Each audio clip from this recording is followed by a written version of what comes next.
बीते दिनों ये खबर आई थी कि काबुल की सत्ता में लौटने के बाद तालिबान 2000 साल पुराने एक खजाने की खोज कर रहा है, जिसे बैक्टीरियल टेरर्स कहा जाता है। तालिबान ने इस खजाने को हासिल करने के लिए सारे जतन कर लिए, लेकिन हाथ में फूटी कौड़ी नहीं आई। उल्टा जो खजाना तालिबान हासिल कर सकता था, अब उस पर भी ड्रैगन डकैती डल चुका है। क्या है पूरा मामला, देखिए इस रिपोर्ट में।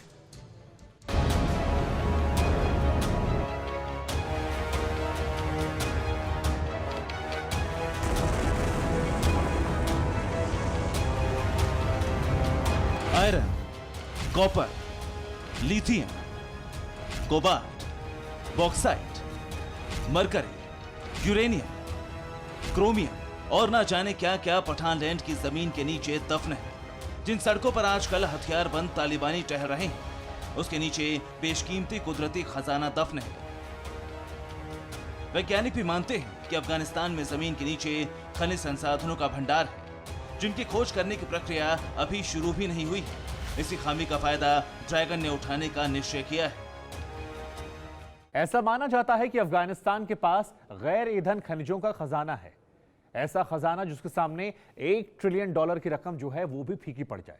और अब यह बताया जा रहा है कि चीन ने इस पर अपना हक जताना शुरू कर दिया है। सूत्रों के मुताबिक चीन के कोने कोने से भूगर्भ वैज्ञानिकों को जुटाकर एक टीम बनाई गई है और इन्हें अफगानिस्तान भेज दिया गया है। इस टीम का मकसद एक ही है, जमीन के नीचे छिपे अरबों के खजाने को बाहर निकालना, उनका प्रोडक्शन करना और फिर उन्हें बेचकर जिनपिंग की तिजोरी भरना। इसे देखिए, ये लिथियम है, चांदी की तरह उजली धातु।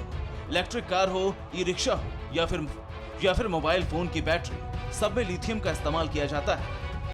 लिथियम का फायदा यह है कि इससे कार्बन पर, जीवाश्म ईंधन पर हमारी निर्भरता कम होती है। कार्बन कम निकलता है और इससे वातावरण सुरक्षित रहता है। 2019 में भारत ने 3 गुना लिथियम बैटरी का आयात किया था। इससे आप समझ सकते हैं कि लिथियम की मांग पूरी दुनिया में कितना जोर पकड़ रही है। खबर कंफर्म है कि चीन ने अपनी कई कंपनियों को अफगानिस्तान में लिथियम का भंडार पता करने के मिशन में झोंक दिया है। चीन के 5 टॉप धातुकर्मी वैज्ञानिक अफगानिस्तान की उन जगहों पर पहुंचकर खनन के काम में जुट गए हैं जहां लिथियम के पाए जाने की संभावना है। इन सभी को पठानलैंड जाने के लिए विशेष वीजा दिया गया है। तालिबान की हुकूमत में चीन को सबसे फायदे का सौदा अब मिला है। अब चीन तालिबान के बीच रहकर अरबों खरबों कमाने के प्लान के साथ पठानलैंड को लूटने में सक्रिय हो चुका है।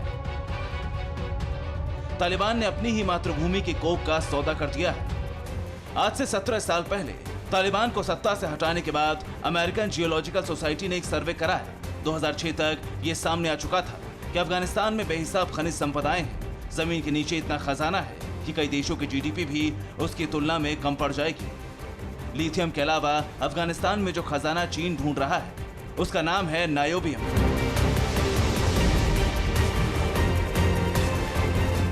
नायोबियम 2 चीजों में बहुत काम आता है। पहला, हाई ग्रेड स्टील में, दूसरा सुपर एलॉय बनाने में। 26 जुलाई 1971 से 7 अगस्त 1971 तक नासा का अंतरिक्ष यान अपोलो 15 स्पेस मिशन पर था। इस अपोलो 15 के रॉकेट नोजल में नायोबियम का इस्तेमाल किया गया था। यानी ये जितना दुर्लभ है, उतना ही महंगा भी। यही वजह है कि चीन तालिबान को मान्यता देने की जल्दबाजी में है। तालिबान के नाम पर चीन काबुल में अपनी सत्ता चाहता है। तालिबान और पाकिस्तान की फितरत को देखते हुए चीन के लिए कोई मुश्किल काम नहीं है, क्योंकि तालिबान और पाकिस्तान दोनों पाई पाई के मोहताज हैं। चीन उन्हें ही लूट कर उन्हें कुछ पैसे देगा, बाकी बड़ा अमाउंट रख लेगा। इतनी छोटी सी बात पाकिस्तान और तालिबान को इसलिए नहीं समझ आती क्योंकि वो चीन के एहसानों तले दब चुके हैं, अपना ज़मीर गिरवी रख चुके हैं। Bureau report, TV9 Bharatvarsh. परवाह देश की, सोमवार से शुक्रवार रात 10 बजे TV9 भारतवर्ष पर।